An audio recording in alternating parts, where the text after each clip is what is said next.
just a little bit more about the real-time economy. There are some facilitators of the real-time economy that basically transform the way we provide data. And I find the most important one is what I call the sensors. It's collecting data automatically. When data has to be collected manually, you don't get a lot of data.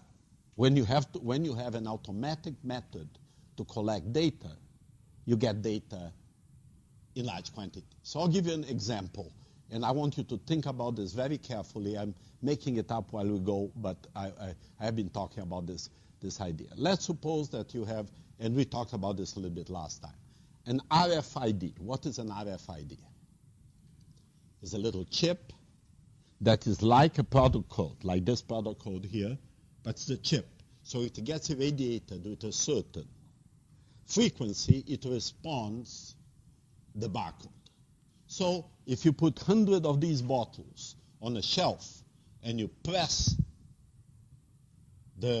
your activation code, it responds each one, and you know how many you have in there. So it's a way to count inventory. Very powerful.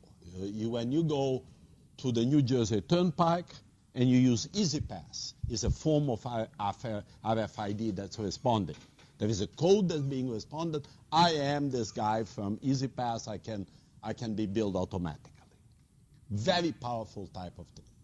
Now, how do you verify inventory in a balance sheet? You go there and count it, correct?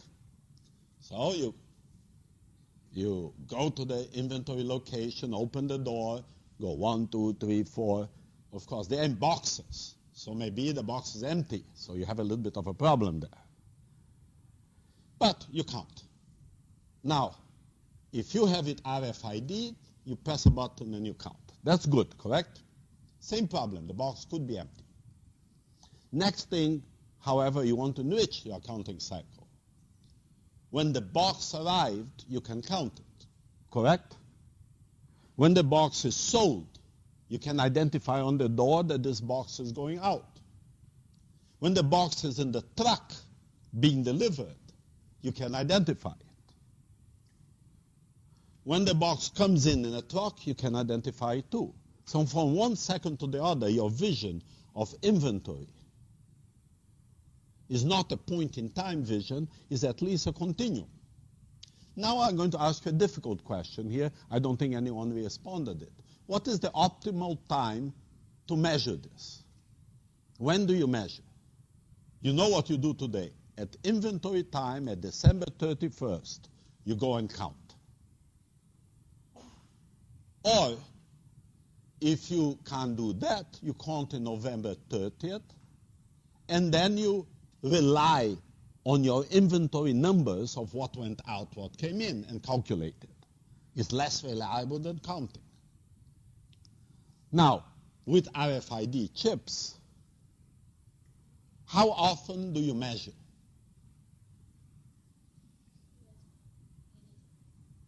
You can measure any time you want real time, absolutely. Now, how often do you really do it?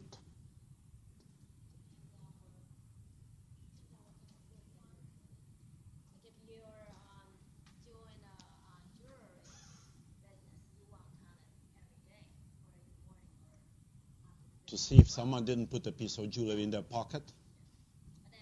To control for theft. Okay, so actually she said two very interesting things that maybe you didn't pick up. One thing she said is depending on the conditioning of the business process you are doing, you measure in different ways. And because these are expensive items, you are afraid of theft. You might do it more frequently than other ones. And of course, the other thing is this is not only about inventory. This is about supply chain. This is about marketing. So you are measuring. So you could measure this every second, every hour, every month, every year. And this is what big data is. Big data is the fact that the one other point here is the cost of this, cost of taking inventory. Very expensive. You pay a big salary to Ping, and she has to spend 2 days counting inventory. After you have your bump here in cost setting up your RFID system, what is the cost of measuring? Pretty much zero. Very low. So then you're going to have to make economic decision of how often do you measure. And actually it's going to be based a little bit on what is the usages you have. Remember the Malaysian airliner discussion we had last time? Remember or don't remember? We talk about big data. We talk that you can collect data anytime you want.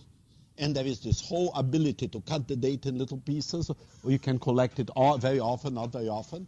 And the real limitation is what apps you're going to put on it, what kind of things you're going to analyze. And you only analyze something that has a business purpose. You're not going to spend the startup money on something that you don't think is going to be useful. And by the way, running it is not totally free. You have to store data. You have to have computers to process it. You have to have maybe people like Namita to pick up exceptions. Meaning if you have a real-time information system and you are doing continuous monitoring, it will be pull up exceptions and someone will have to resolve it. So it's not totally free, but it's a whole different thing. So this whole idea of a sensor, what is a sensor? Something that captures information for you automatically. Is really the cause why we have real-time data, and is the cause why we have big data. Because from 1 second to the other, you can collect huge amounts of data with very small incremental cost. The other ones I have here is dashboards and ERP. What is a dashboard? It's a way to present information. And remember what we talked about automation. We said there are things that are done very repetitively that can be computerized. And there are things that are not done repetitively, are not standardized, and they need human interaction. When there is need of human interaction, you need a dashboard. Yes, David. From where? Okay. When we looked at delays, we talked about intra-process electronization, then we talked about inter-process electronization, then we went to the decision-making. And in the decision-making, we divided processes that decision-making is automatic. I called it deterministic, meaning there is a definite, if you find this, you do this. If you find this, you do this. And there are things that are stochastic, that are phenomena that we can't systematize. The way you can't systematize, you need a human interaction. And the human interaction is a form of a dashboard.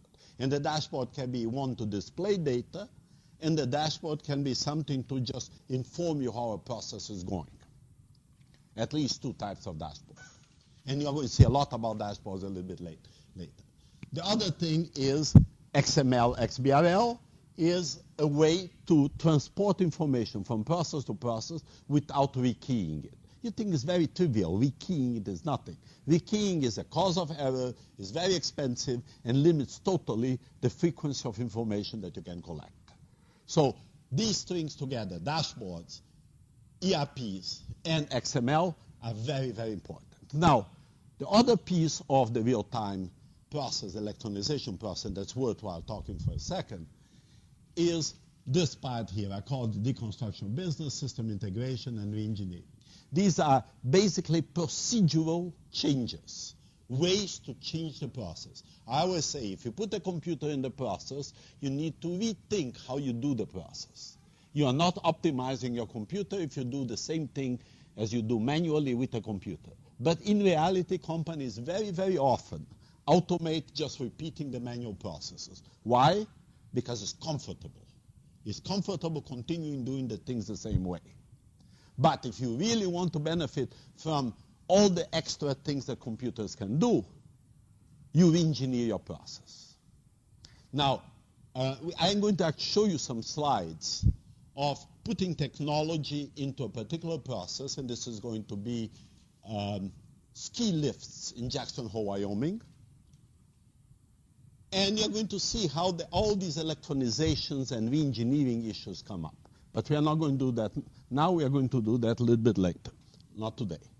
Okay, and so this is actually what you have. This is the same kind of thing I was talking before. You have a whole set of different computer systems feeding your company, and you need some way to manage them together. Is the idea of a continuous monitoring, continuous auditing platform. And they feed the real-time economy. Now, if you remember what Pei was talking, this is the systems, and here you could extract an audit data standard, the same kind of story. You try to bring the systems that you have into a homogeneous story. And this is basically the generation of this idea of real-time economy. Now, this is actually interesting. This is out of The Economist, but I had the chance, I met this guy. He took one of my executive seminars from GE. And this guy's job at GE 10 years ago was digitizing as much of its business as possible. And at that time, this was very new. Today, everyone is trying to digitize everything because reduce your labor's costs, increases your response time, and provides a whole plethora of additional benefits and services. When I show you the Jackson Hole example, I'm going to ask you, tell me what did they benefit from this? What are the things that when they didn't have automation, still performing, selling tickets for the lift. But from 1 second to the other, they had data management, they had the exception report, they had a lot of things that they couldn't do before. And actually the word Gary uses is setting up a digital nervous system that connects anything and everything involved in the company's business. That's electronization, that's real-time economy. Okay, you're talking about dashboards, and David was very interested in dashboards, so let's look at one. I was speaking at a conference in Rome a few years ago, and the guy from GE was speaking there too. So I borrowed this slide of his, and this is actually maybe 10 years old technology, and every third-level manager at GE, third-level manager at GE is a very high job. GE has 150 companies, have a CEO, has divisional, like a head of legal, head of marketing, et cetera, and below that, there are these guys who run 20 of their businesses. And they get a dashboard like this for each one of their businesses. And if you see how old these things are, it still has download to PDA. Now we don't call them PDAs anymore. Okay, so this kind of an old thing, but this is actually a very good illustration because this is real. This is what GE has. It's actually a company called Pilot that developed this thing for them. And look what this thing is. They divided the story in sell, make, buy. And then around the sell, make, buy, they have models that tells them this is what should be happening. And this is the basic for most of my continuous auditing work or continuous monitoring work, is a very trivial type of basis. The basis is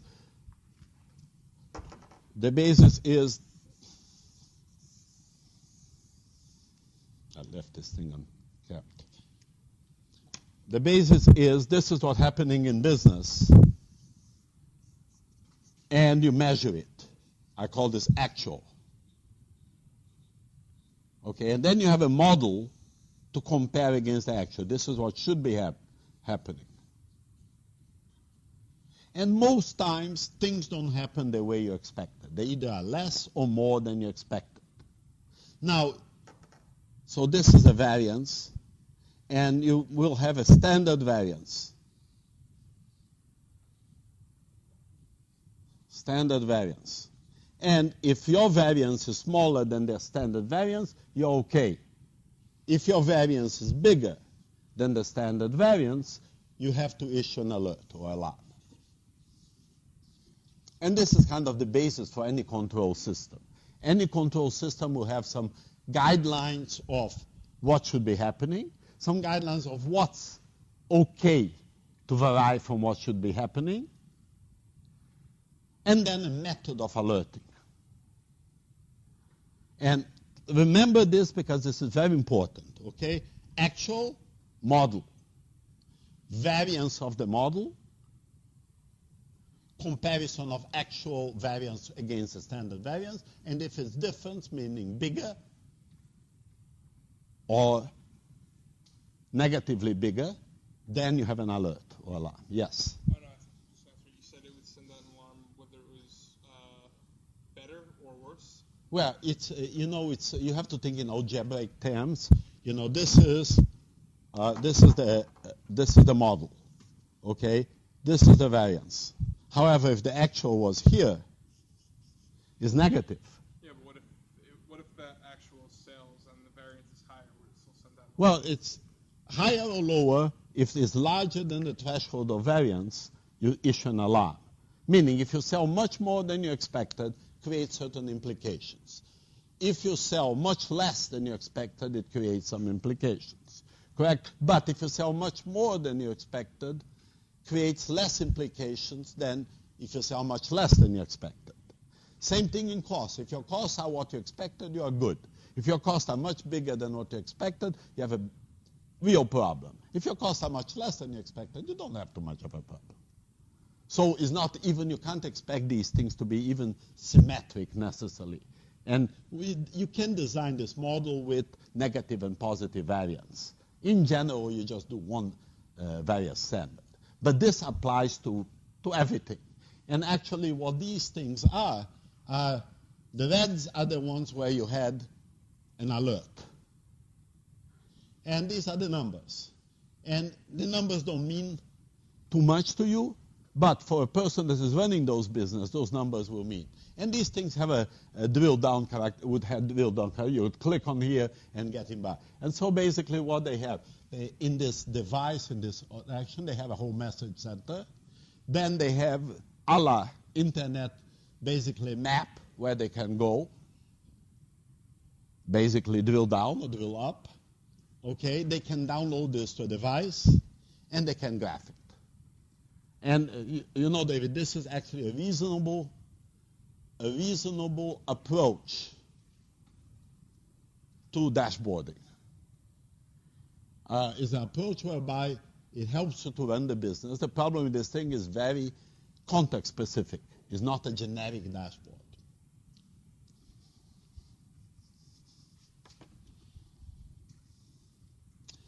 Okay, one more comment about real-time economy. People say, well, this is kind of a dream.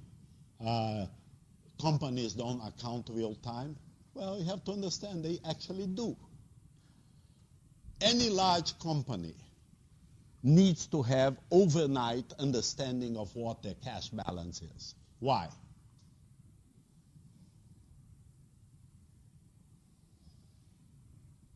Why does a company needs to know their cash balance?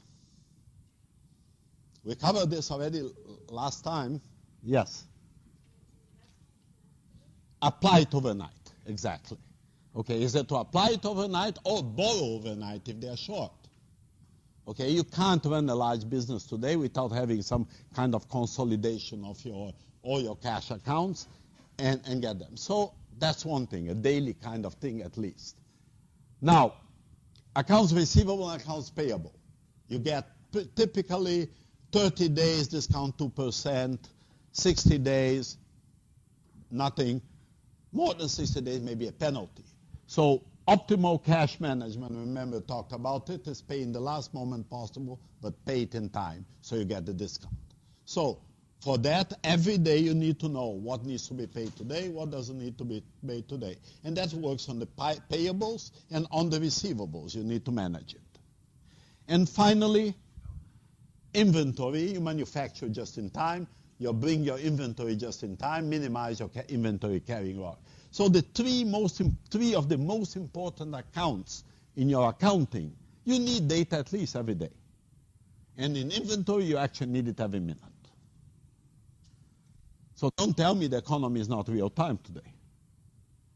Now, if you are a hamburger stand in the corner of Madison Avenue, you maybe don't need the information so frequently. But if you have a reasonable sized business, this is essential. Okay, now just a terminology thing. We do what an ERP was last time. Remember, I had a circle in the middle, was relational database, was a database, and around this there were all kind of applications. I also said ERP is like SAP, PeopleSoft, Oracle, Business Suite, and et cetera, which is a big piece of software being sold to manage everything in your business, to bring them all together in the same database. That's what an ERP is. And as Dan O'Leary says, 495 out of 500 Fortune 500 companies have ERPs. And as my experience says, you go to companies like Siemens, IBM itself, etc., and they have 2 or 3 different ERPs sitting there for one reason or the other, history, etc., etc.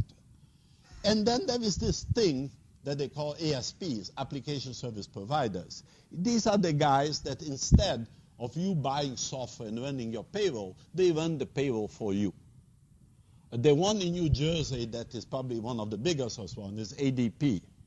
And if you remember our ex-senator, Frank Lautenberg, he used to be the creator of ADP, and that's how he made his billions of dollars before he became a senator. And actually it's very convenient because, you know, if you are in the business of making shoes, you really don't want to be in the computer business, correct? So you hire these services outside. And now there is a thing called web services, which is very interesting, is an attempt to use web technology to make things homogeneous. And actually, oops. Did you say about these email addresses here? Who has these email addresses here is not being delivered mail. We are getting errors on it. So can you, that's why I passed the email, but can you also pay your email address so we can fix it in Blackboard? You have? Because I'm getting rejections. These 3 are getting rejections. Okay, so let's just talk for a second about web services. Web services is basically a consequence of XML. Basically, the way to visualize this is the internet is basically a fat channel of information. And you can put yourself a store here doing something for you using web technology. And if you obey XML standards, you send a transaction here, this guy can understand it, can send it back to you. That's called open architecture. Okay? And that's kind of the product of second generation internet access. Okay. Now, just about sensors, it's worthwhile talking a little bit more about this. And just to kind of read you, this is out of The Economist. New hardware such as wireless sensors makes it possible to gather ever more information about the physical world and feed it to the company's computer system. Turbines made by GE are equipped with sensors that allow the firm to tell its customers online how efficiently their machine is operating. Malaysian airliner, it had sensors sending information to Boeing about how I don't know if it was to Boeing or to GE, because GE made the engines. But they were sending that. And this is exactly the problem I was talking to you about chips that emit information.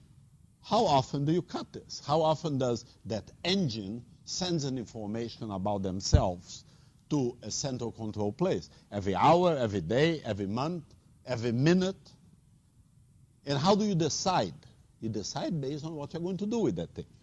Okay? So they have information about the Malaysian airline engines, and seems that the engines were fine, several hours after it lost contact.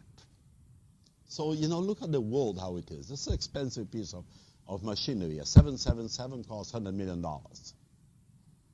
Correct? Maybe $70 million, something like that. To manage these engines on these, they are very expensive engines too. You are sending to your central manufacturing place, monitoring place, sending exception reports or sending real data reports on a frequent basis. At the same time, you have transponders sending location database. At the same time, there are satellite information bouncing back and forward. So you have all these data streams going on that are much more than what can be processed.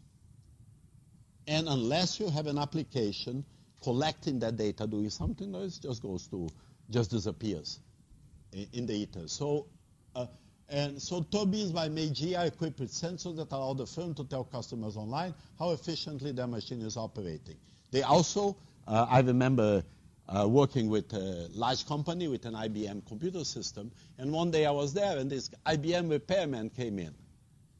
And the guy said, well, I haven't called you. He said, no, but we know that your machine is failing. We need to change a piece of hardware. They went there, they changed a box, and left. You didn't even notice what happened to the computer. And of course, on the other hand, there is this. Similar companies can now collect more data about people, even tracking their locations. Yeah.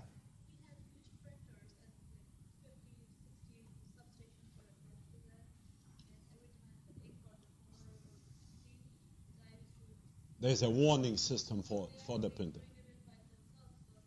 They already have a signal in it. And these are the users of tracking, which are very important. Now, let me ask you the following question. Personal privacy question. How can other people, or whoever it is, NSA or whoever, find out where you are? Location. Cell phone many of them have GPS. Besides GPS, there is a technology we call JEEP, which is angling technology on the telephone towers. Interior telephone towers, cell phone telephone towers are hexagons. Okay? It goes something like this. There is a tower in every corner of the hexagon. Oh, this thing is. There's a tower in each corner of the hexagon. It's not exact, but that's just the idea. Oops. My hexagon has 8 sides, so this is not doing very well here. 1, 2, 3, 4, 5, 6. Okay, and you would have a tower here. So the JEEP technology, what it does is you are here. It has an angle by determining where you're sending your signals from. And it's not as exact as GPS, but it's pretty close. Very good technology. So 2 ways to identify you. Even if you disconnect your GPS, you don't want to be localized, telephone companies can detect exactly where you are. Remember O.J. Simpson? That's the way how he was localized when he was running away in his white Mustang. The telephone company, he was using his cell phone. Now, let's suppose you disconnect your cell phone. Can you be localized where you are? You turn it off. Oh, it's good enough. Everyone always on TV, they turned it off, and then they take the SIM card out and throw it in the trash. Why do they do that? I don't know why they do that. When your cell phone, I don't know why they do that. Maybe they don't want the residual information there to be captured, but I never understood that. I always wondered why they throw the SIM card out. Maybe they want to save the phone and use it again. Yeah. Okay, so you have the GPS turned out, the Jeep turned off. Is there any other way people can find out where you are? Yes. That's right. Anytime you use the credit card, there is at least a location. Second thing, you identify yourself in some kind of computer. They don't know exactly where you are, but they know where the dynamic IP allocation is approximately located. Is that good enough? Now, what else do you guys, what are other ways you can be identified? You're driving your car, there is an account associated for you, you are passing a certain way. Do they know it's you, not your girlfriend? Yeah. Take a picture of your license. Okay, that's the next thing. California Department of Motor Vehicles takes pictures of license plates when they pass on the posts of toll. Even in the freeways they take pictures. Huh? They do it too? I didn't know that they do it. I only read about California. Any other way they can figure out who you are?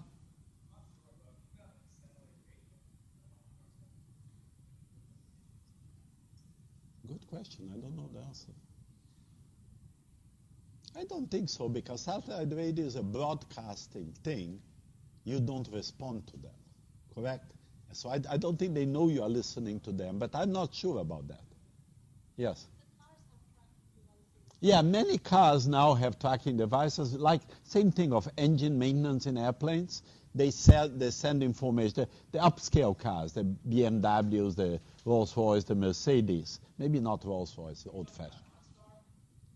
OnStar is one of the devices, but other devices are devices just to tell machine maintenance and things like that.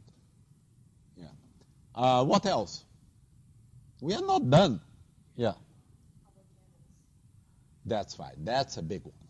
Okay, public cameras.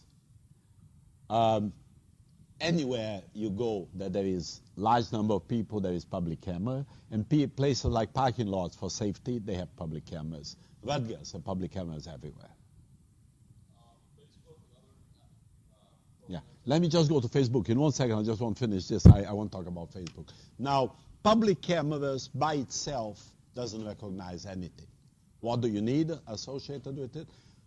Either face recognition or body recognition or fingerprinting or whatever. Okay, you always need an application. Remember what I called it? Bridge applications. You need to link the big data to the application. Okay, Facebook.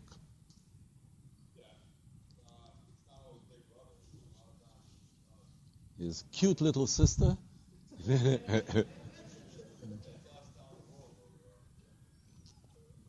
But how can someone using Facebook localize where you are?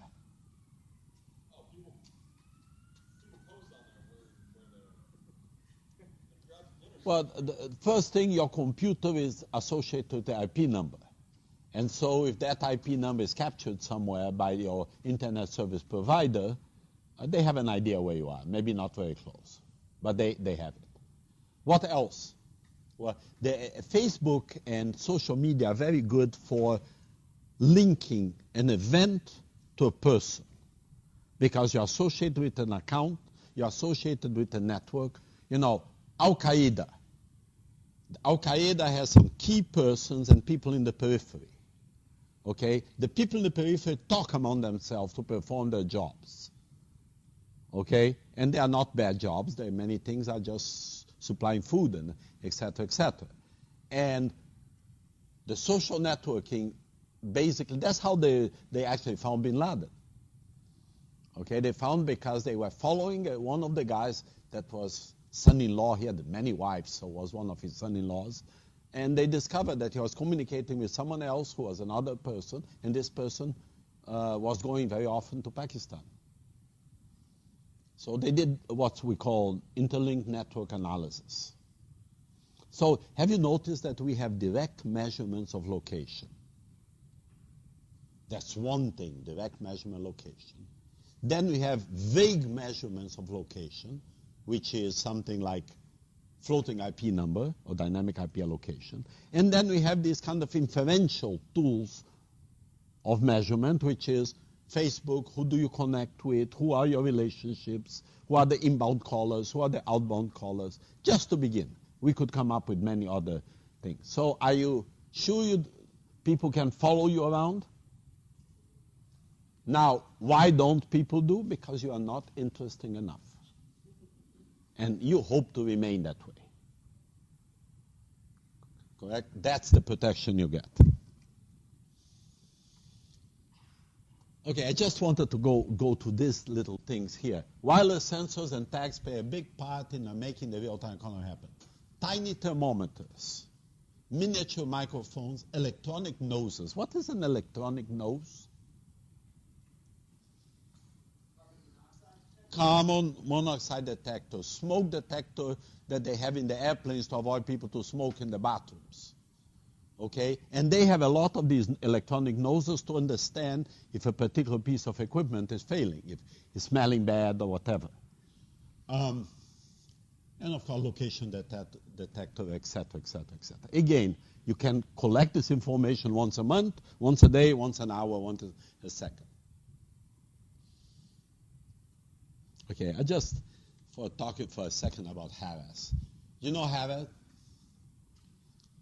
Harrah is casino network. And actually the guy who installed these things, created these things, was Harvard Business School professor. He quit Harvard Business School. He wrote a case about Harrah, and then they proposed to them a mileage plan. What is a mileage plan in a casino? Yeah, you have a card, some way to identify, and you get points for gambling. And you can apply those points against food, accommodation, entertainment, or extra gambling points. Okay, very compelling program, very, very successful. It's tremendous retention. Harrah went up in the ranking of the casinos dramatically because of this program. But of course, this competitive advantage you get from technology disappears when other competitors start doing the same. So they done very, very well. Actually, I was yesterday in the area casino in Las Vegas, and I used to teach a simulation class at USC, and we simulated luck games to get the students' interest. So we simulated poker and baccarat and etc. And I figured out that no one makes any money on these things. Actually, in baccarat you have the best chance.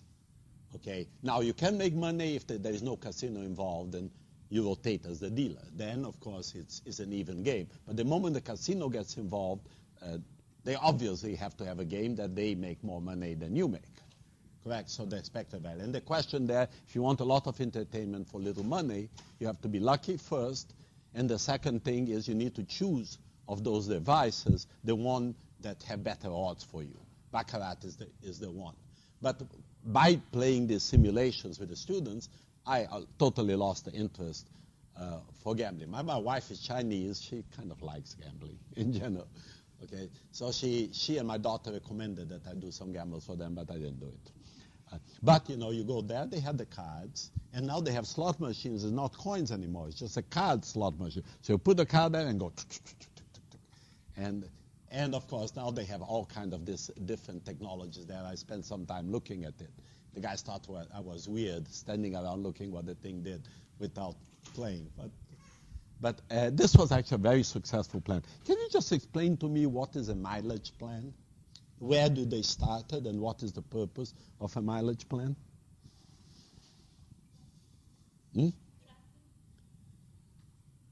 Not in the beginning. What was the plan of the first mileage plan was American Airlines A Advantage.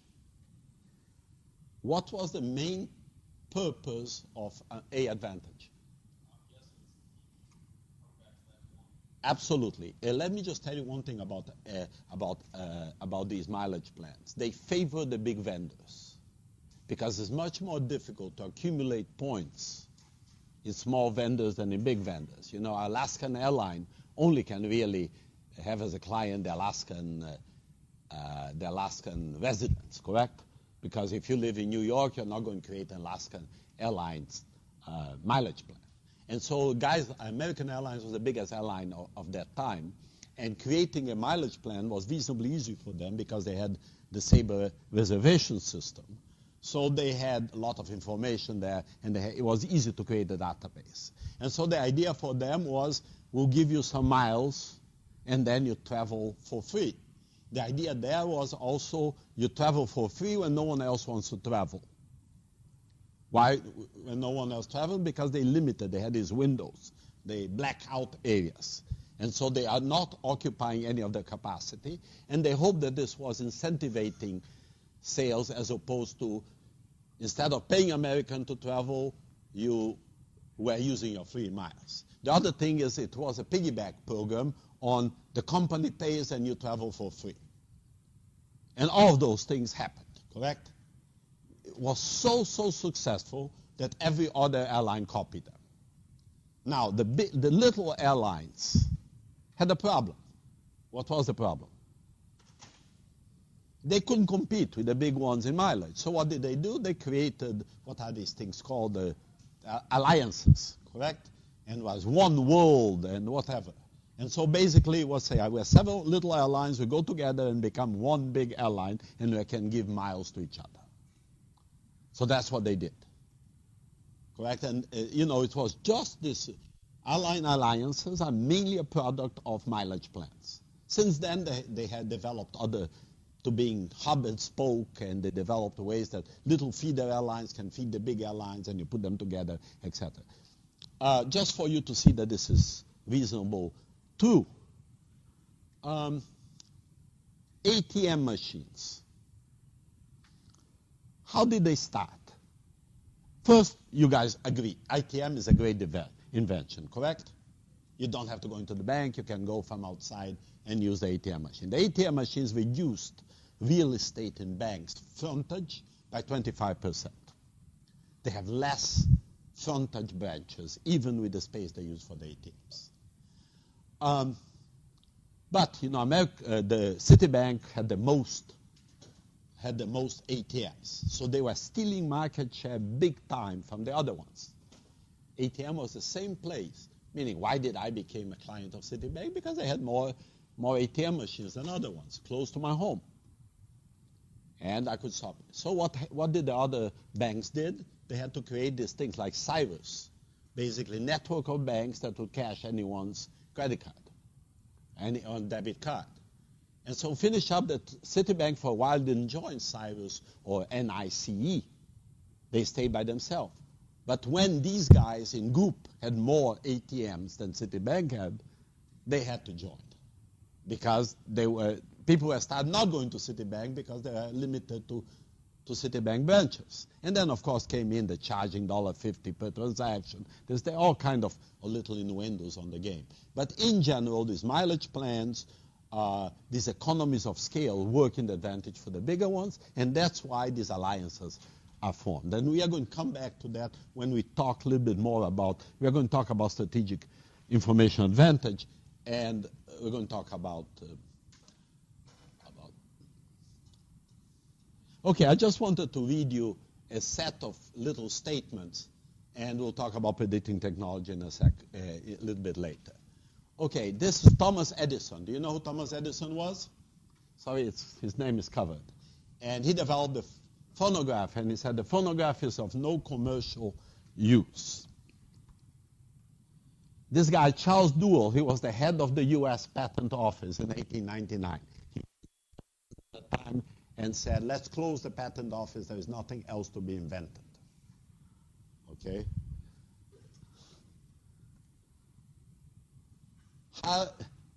Warner Brothers. Do you know who Warner Brothers are? Movie studios. Biggest movies are like MGM, like Metro-Goldwyn-Mayer. The biggest modern studio. They hired this guy, Harvey Warner, said, this was when the movies were all silent. And then they came out to this technology of hearing voices and said, who wants to hear the voice of an actor?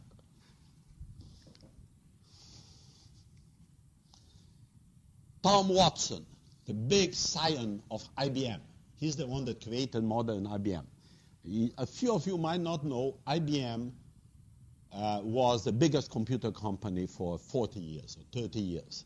Actually, there is a book by Catherine Fishman, and it talks about IBM and the Seven Dwarfs, like Snow White and the Seven Dwarfs. And basically, IBM was bigger than the 7 next technology companies. That big IBM was. And what did they sell? Big mainframe computers. That's what they sold. First, they were small, although they were big mainframe computers, small in capacity, not in size. And then, of course, they started selling other things related to computers, but they were huge. What are the other big computer companies that emerged? What was the first real large computer company after IBM? It was Microsoft. Microsoft. The other ones were reasonably small. Companies like Burroughs, Remington Rand, Machines Bull, etc. Reasonably small. They were the dwarfs. But with the emergence of PCs, Microsoft became very big. These days, Oracle, SAP, all of them are reasonable size now. But the most valuable, more valuable than all, is Apple. And by the way, Apple has a tiny share of the PC market. Now a little bit better, but for a long time. And so these markets change a lot. Tom Watson, actually, his son, also Tom Watson, went to him and said, we should produce computers. And these were computers with tape drives. And that's when he says, I think there is a world market of about 5 computers, to which he added, the Census Bureau might want a computer, the US government might want a computer for keeping records of people, and et cetera, et cetera. Can you imagine how wrong he was?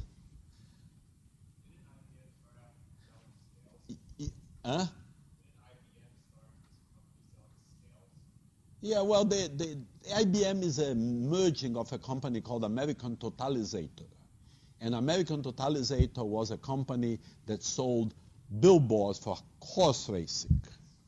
And another company was a company by, I'm going to show you some slides, you might find it interesting, that actually punch cards, the Hollerith machines. And the Hollerith machines basically read punch cards. And those two merged into a computer company. And this particular story, the Tom Watson story, is that this guy developed a tape drive that could work at a computer and process sequentially things like payroll, receivables, payable. And so young Tom Watson went to old Tom Watson and said, we should sell computers, it's in our line of business. And old Tom Watson says, there is only a market for 5. However, if you sell many of these, I'll go and manufacture it. So he went out, and this guy was a good salesman. He sold something like 30 of them. So he got convinced they started manufacturing, but took so long that about 10 of them gave up. Say, now take too long, I don't want it. But Tom Watson went there and sold another 20. And that was it was called the Palmer machine. And the Palmer machine was the first successful large computer company. And IBM, 5 years after this, was the larger computer maker, bigger than the guys who basically invented the computer, which were Burroughs and Remington Rand, who finished up merging. IBM Genius was not engineers running, as marketing people running it. Yes? Did IBM actually start from the German government?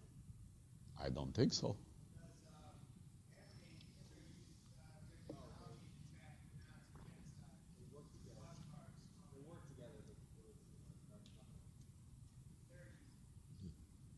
He's looking it up on Google to see good.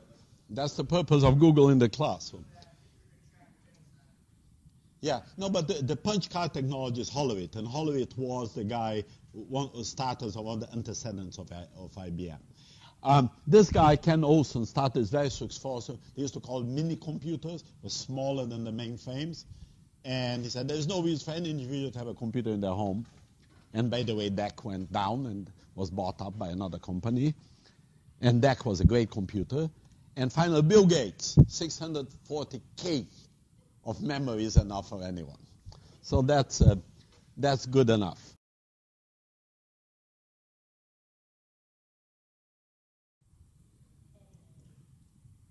Yes. Sensors. Without sensors, it's very difficult to do anything real time. Okay, one more. I think I have one more here.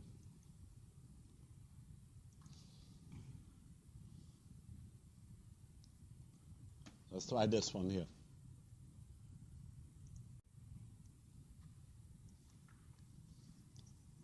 So all of the above, correct? That was the explanation I gave today. I gave it last time. Show you this. This is an article out of The Economist that I transformed a little bit.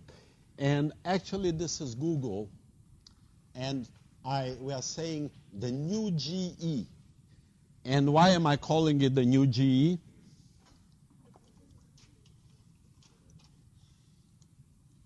It's a picture out of The Economist.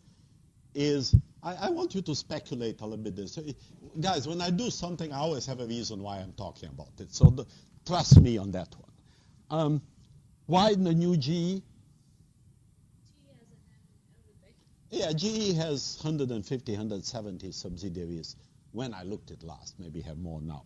And by the way, Siemens is like that. Siemens has a lot of subsidiaries. And by the way, they are not all coherent businesses all over the map. X-rays, transformers. The biggest thing in GE is GE Capital, which is a bank. Okay, it's a shadow banking bank. Okay, now I want to ask you the next question. Why Google behaving like GE? I heard them mumbling, but no one with courage to say it loudly. Say it loudly. Come on, Brian. Give it a shot. Yeah.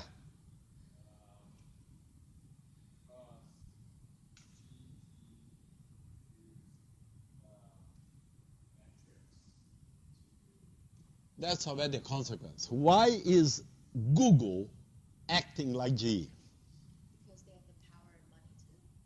What is the price-earnings ratio of Google? It's ridiculously high. I can't even know what it is today. But the company with very high PE can buy other companies very cheaply, comparative with the real value. Apple used to be able to buy anything. Now Apple PE ratio went a little bit lower, etc. So that's one of the things. So the other thing is companies started realizing that in big, large corporate cultures, innovation doesn't innovate very well. And so what many companies, as a deliberate R&D policy, they buy interesting startups. I know a guy, and I have been on board of 2 of his startups. He's a sequential startupper. He starts a company, sells it out, and of course, he says, "We only sold it for $30 million. Why didn't you wait?"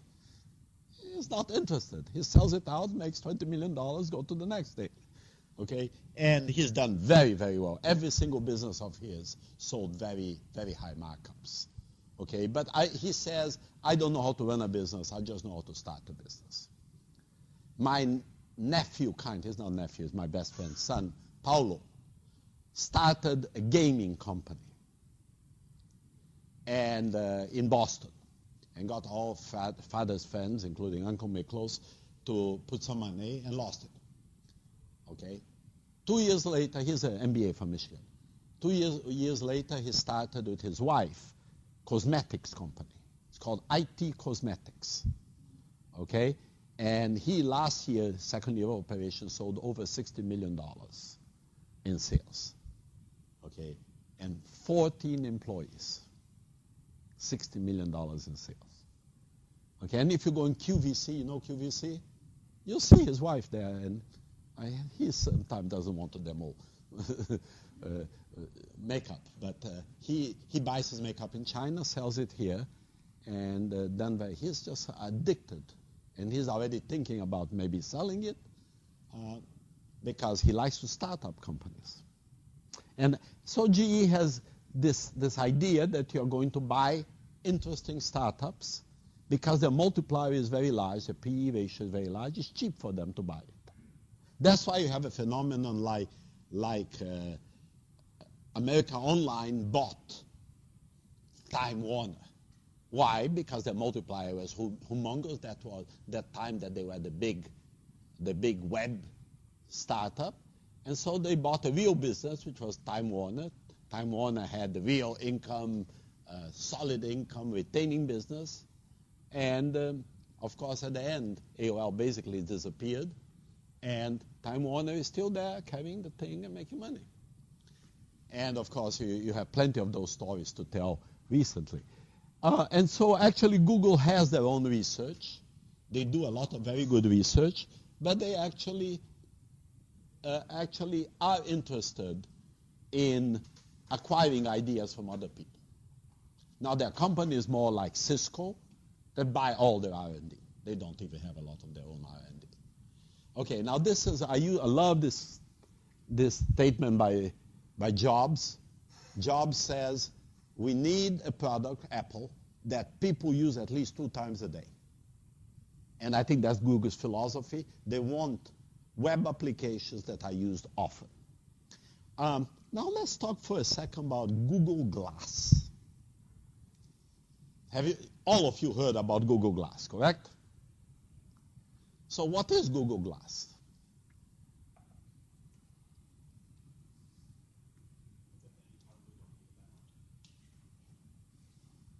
I need it. Anything that's gadget, I want it. I thought I was bad. I thought I was bad, and I went to this AICPA conference, and there was a presentation by a guy. He called himself Mr. Gadget. Okay, and there is a film of Mr. Gadget, correct? And he had like 40 gadgets. His presentation was all showing different gadgets. And I did print out that thing. I'm going to try to get the magnetic information, send it to you. I love gadgets. But what does Google Glasses do that's different, or why would anyone buy that thing? By the way, I'm wanting to buy one. And now you can buy them for about $1,500. I'm just waiting for the price to get a little bit better. And I want the technology to get a little bit better. But what is Google Glass?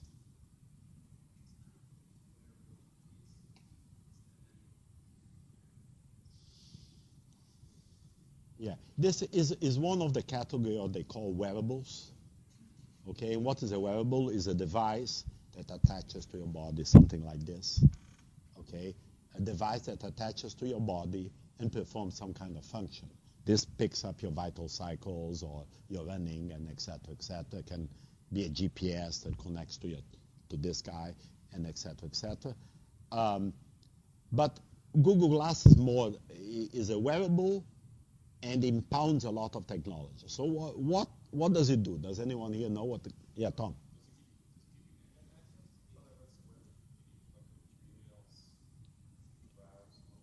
It gives Google. It films. It records. So, kind of a guy wearing Google glasses. You go into the bathroom. You don't want him close to you. Correct? Okay, it's embarrassing. Okay. A GPS where you are. Basically, what they want to use is the screen, a little piece of your glasses, and it's ideal for a thing called enhanced reality. And what is enhanced reality? We're going to talk about that when we a little bit later when we talk about artificial intelligence. And what is enhanced reality is basically your reality explained to you a little bit better. So, for example, you watch a football game, and this guy is running with the ball. You have his statistics. You have a picture of his wife, whatever is in the enhanced reality that you want there. Well, yeah, look at this is actually looking at the item, telling calories is enhanced reality. It's picking up information for you and giving that. You know, face recognition associated with glasses is nice. You have a class with 200 students, you know everyone's name. Correct? Not yet, but we'll get there. We'll get there. But it's basically a camera. It's a little TV, a database, and a memory retrieval on it. And then it's up to you guys to develop apps for it. Like Pay will be developing all our audit apps. You guys can develop apps for Google Glasses. Very interesting application. What is your prediction? Is the thing going to catch on or not? Where's our brain here? I had the brain drawn here. I erased the brain.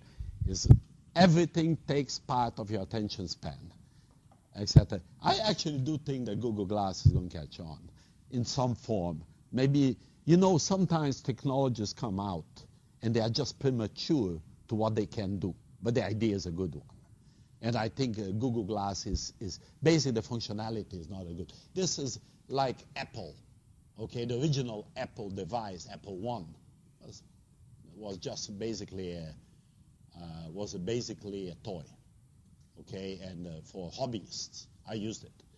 And by the time they got to a Mac, they had something very functional, very good. And Apple would have dominated all the markets of PCs if it haven't had this problem that they don't like to pass over the patents that other people manufacture it. They keep the standard close to the vest. Yeah.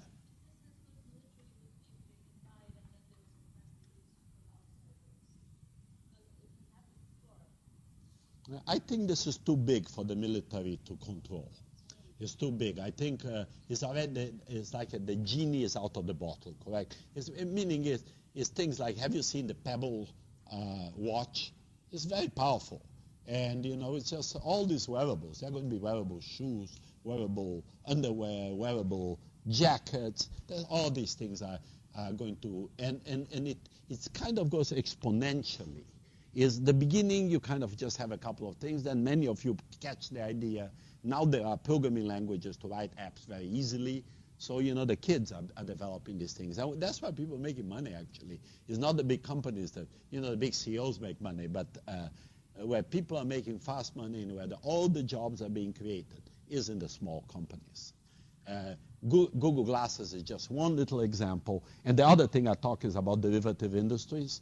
Derivative industries is things like eBay, like Amazon, has entire derivative industries. Amazon has about 6,000 different companies that piggyback on their infrastructure.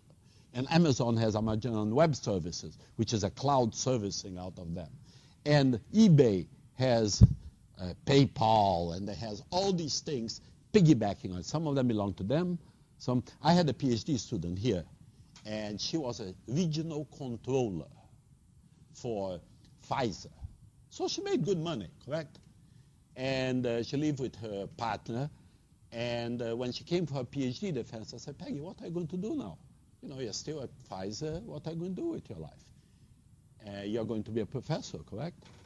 I said, no. I'm going to be a professor because I like to work with kids. I actually make money on eBay. And she and her partner used to sell Americana. You know what Americana is? It's little American objects that you buy in street fairs and et cetera, and old pictures and Elvis Presley and whatever, vases and et cetera. And she used to buy them in fairs and sell it over eBay.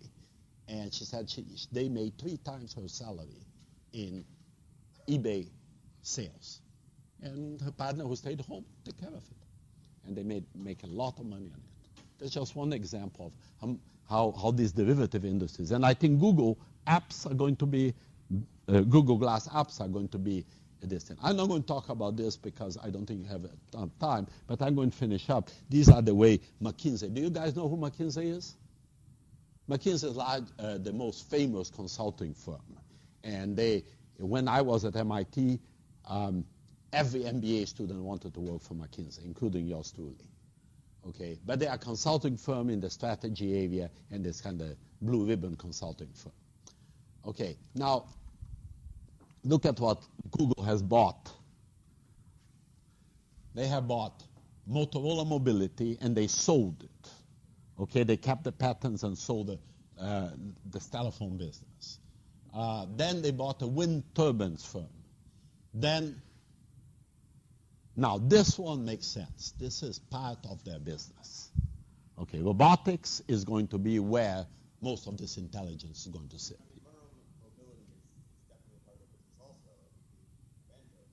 Yeah, possible. Yeah. Well, the problem about buying a cell phone company, mobility company for Google, is that it's a very, very competitive market. The handset market is a market you don't make a lot of money, and Apple. That's not what Apple is good at. That's not what Google is good at. Now, robots make sense, a lot of sense. We're going to have a whole section, drones and robots. I'm going to show you a couple of films about that. Okay, robot arms make sense. Robot heads make sense. You see what they are doing, correct? It's artificial intelligent work and physical devices associated with artificial intelligence. Okay, and then this is a play in the Internet of Things, which we are going to talk separately about. So they are all over the map. Why are they doing this? Because they can buy cheap. It's cheap, doesn't seem cheap to us, but it's very cheap for them because the PE is so high, while the PE is very high. Now I'm going to show you just some selective slides, and I need you to understand what this is. This is Mary Meeker. Mary Meeker is an analyst of technology. And after the big crisis of technology busts in 2003, many of those analysts went in total oblivion.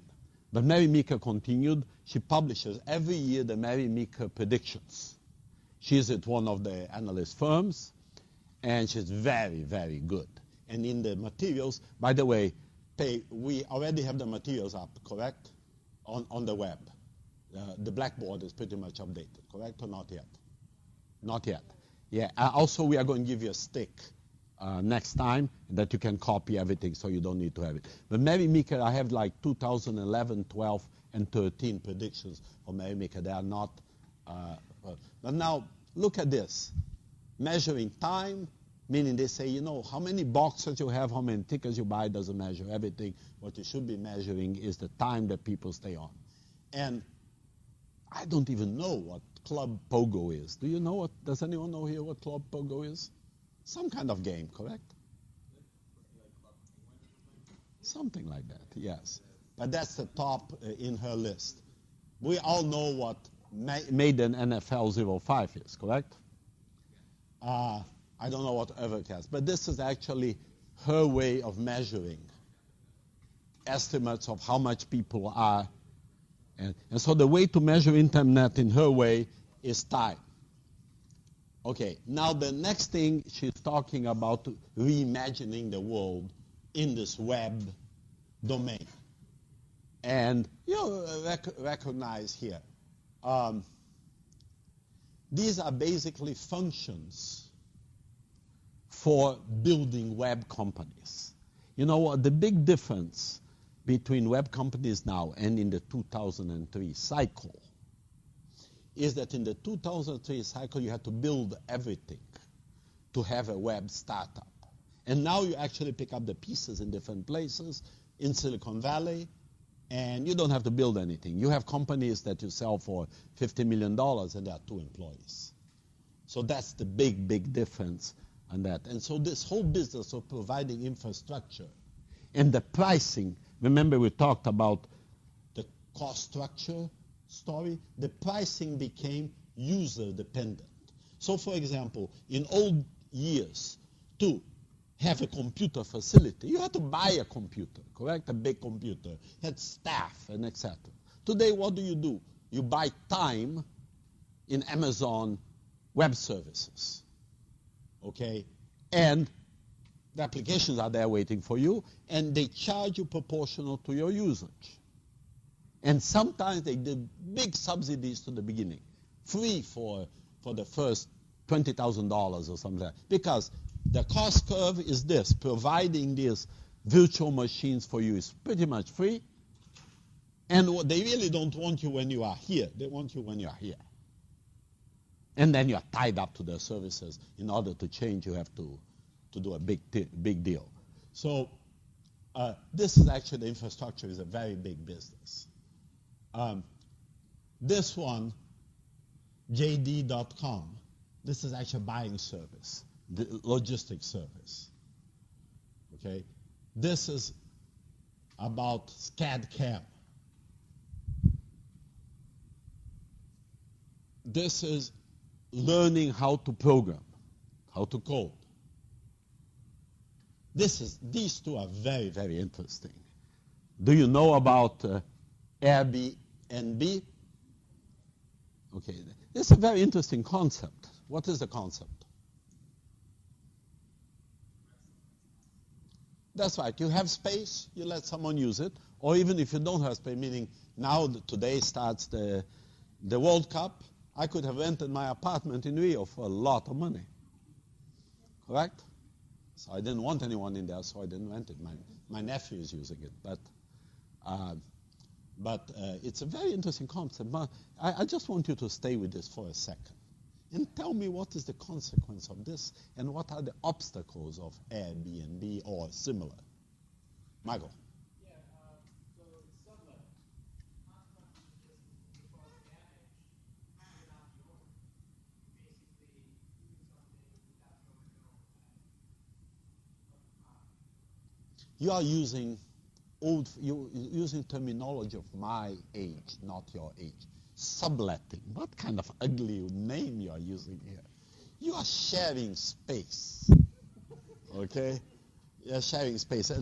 But I just want you to work on this a little bit more. Okay? He just said an interesting thing. I wasn't even starting with that. He just created a business. Insurance for destruction of your property that you're subletting. So when I rent my room to Namita, she comes over there and has a party and floods the entire room. Okay, part of her rent was she paid $50 to use it, $5 was insurance, and it gets fixed. Okay, she just created a condition. It's a little bit like PayPal, and PayPal came in, and they basically were a way to facilitate buying on an auction environment. Okay, so let's just stay with what are the consequences, the causes, and what is this business? Yes. I feel like there was a problem where Say that again? it would be legal to do that. Yeah, that's what I'm wanting you guys to talk about. The laws go against it. It's illegal to have a illegal hotel in New York. Okay, is that good or that's bad? I guarantee you that the Marriott guys say it's good, because it's major danger for their business. For you to rent a room in New York City in a reasonable area will cost you $400 a night. But I guarantee you that there are people that will rent a nice room in a reasonable location for $50 a day. And they'd be very happy renting it for 10 days, make $500.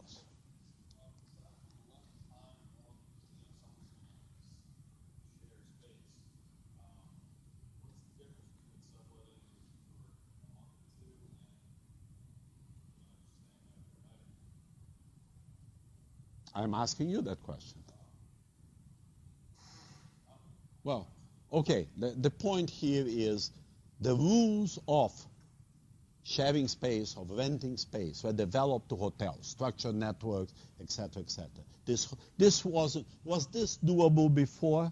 Very difficult, because the publicity was very expensive. There was no real mechanism to give your space out. People did share space, but it was very difficult. But with the internet, this became a very viable business. But the laws are anachronistic. The laws are of the past. And, of course, the hotels are going to say this is unfair competition and etc. But the public will benefit for cheaper, maybe good quality space to stay, and will change the economy dramatically. Okay, now the obstacle is the things that Michael started talking about. Someone will destroy your property. There are laws against it. And by the way, cities are changing these laws in light of new technology. This, unfortunately, takes forever. That's a very different story. One more. Uber. Do you guys know Uber? I actually saw a headline the other day that I think this week or next week, cab drivers in Europe are striking. Yes, the French cab drivers already struck because of Uber. Okay, particularly the Paris cab drivers, they strike for everything. Okay, and because they have a monopoly and they have a very good deal. And of course, you're going to protect your good deal. And while you have the power to block it, you know what happened in New York? Mayor Bloomberg wanted to increase the number of yellow cabs.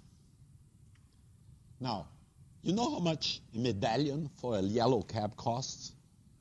Between $500,000 and $1 million. So when you hop in a cab, you think you're paying for the car and for the driver? No, you're paying for the medallion. Because the poor driver makes $100, $150 a day. And the car, you amortize a car driving 300 miles a day in 3 years, costs very little. Gas costs a little bit more. Okay, so when you are sitting in a cab in New York City, you're paying for the medallion, and the medallions are held by a few people in big companies. And they are insured one by one with a limit of $50,000. So if they kill someone, they only pay $50,000 because they have an LLC. Now, this is a very, very powerful political group, and would make a lot of sense, good for everyone that goes to New York. that cab fares went down, correct? But Bloomberg could not do it. I don't know what were the mechanisms that went after him, but he couldn't do it. So you know what he did? He created the outer borough cab system. Have you seen the green cabs? They're kind of yellowish green, kind of bath green, excuse me the expression. Okay, have you seen those things? They are the outer borough cabs. They are not allowed to come above 96th Street, and they put 4,000 of those in there. And in general, those things will decrease the price of the medallions because there'll be competition. Because the outer boroughs are very poorly served by cabs. Well, there were plans for last month for another 4,000 come in. Mayor de Blasio, who's supposed to be populist, vetoed it. And then comes out that he got a $300,000 contribution to his campaign by the cab lobby. Okay? So breaking these things with the two models is very difficult. And what's happening in Europe, a major rejection to Uber. But Uber is a very valuable franchise. You're going to make a lot of money when these things are, when it's public. It's very powerful. The idea, well, this is a new technology, it came into a new service. You know, I remember, it struck me, I visited St. Petersburg and Moscow with my two kids about 10 years ago, maybe a little bit more than that, 15 years ago. And couldn't flag a cab. You basically flagged any car and the guy stopped. And my son, who was very big, although he was 15, negotiated and a fare, and then we sit in the car and went. It was visibly safe, no problem. Very different business model than licensed cab drivers. Cheaper, maybe a little bit more risky. And actually, I think Uber is going to create something like that. Up to this moment, Uber is only with licensed limousine transporters. But hey, if you guys need a little bit of money, just drive someone around a little bit. Correct? And then Michael will say, but they could mug you or they could shoot you. You get insurance. And I guarantee you that you all, we're going to do this exercise, developing a little business around the business. Okay? And we are going to do this on accounting. Coming up with .com accounting businesses. Where can you make money? Remember, most of the jobs in the U.S. are created by small companies. And these days by innovation. And I'm going to ask you questions like, how do you make money out of accounting without creating a big four CPA firm? Providing services. You know, accounting services in the U.S. are very good. Auditing services in the U.S. compared with the rest of the world are much better quality. How do you export this to China? How do you export it to other places? How do you create an Uber or an Airbnb in accounting? You know, temp business is good business. The people that run accounting temps business make money. Can you create an Uber accounting temp? But actually, her point here is that each one of these things is totally changing their industry. You know, the whole mock thing and the electronic education stuff is totally changing the educational industry. This is going to affect tremendously hostels and et cetera, et cetera. This is going to affect tax, just to start some of these.